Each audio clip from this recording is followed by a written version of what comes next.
Well, I remember coming home from work that morning. I still remember the sky was just absolutely clear as blue you ever want to see. It was so blue. And that's something that stuck with me before I went to sleep. I was working night shift.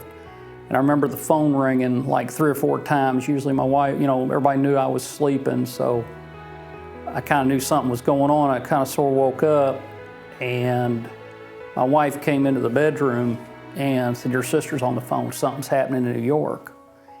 And I walked out of the bedroom just as the second plane hit.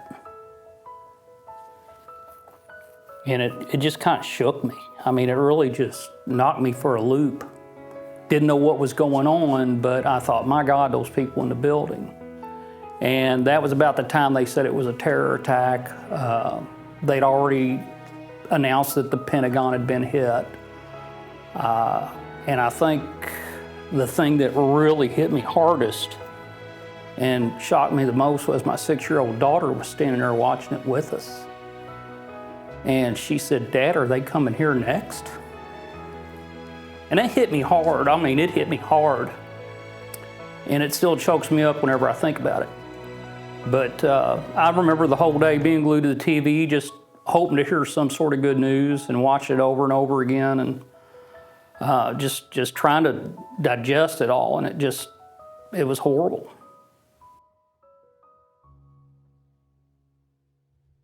I was in the reserves at that time in the Seabees, and I did about noon get a call from my unit saying, "Hey, be ready, make sure you've got all your stuff packed. We don't know what's going to happen," which I kind of kept myself that way anyway. I tried to be as squared away as I could, but I did an extra effort to make sure all my gear was ready to go.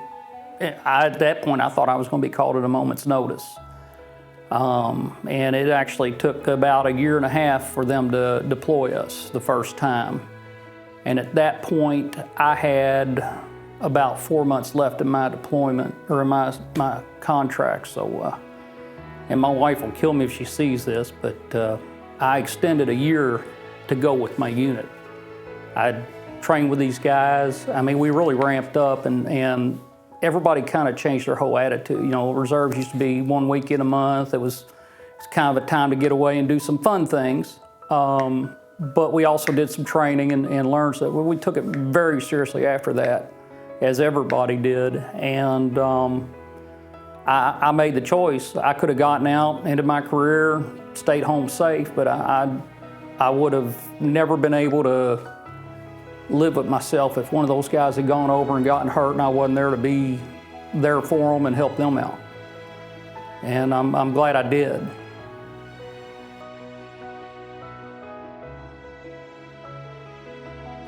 I finished out a 22-year career. I retired in 2013, and I had actually started working at the VA right before my second deployment in 2009, and started working as a maintenance man, a plumber here, and at the Louisville VA.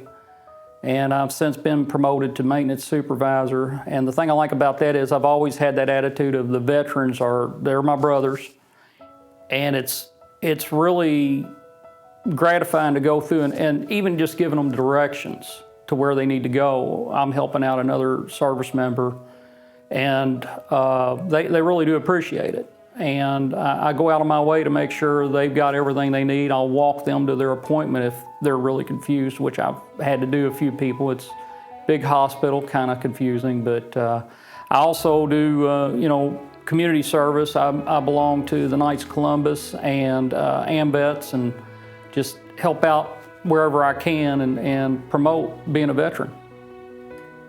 The military's given me a lot through my life, and really every good thing I've got, I owe to some point my military service, and it's just my way of giving back.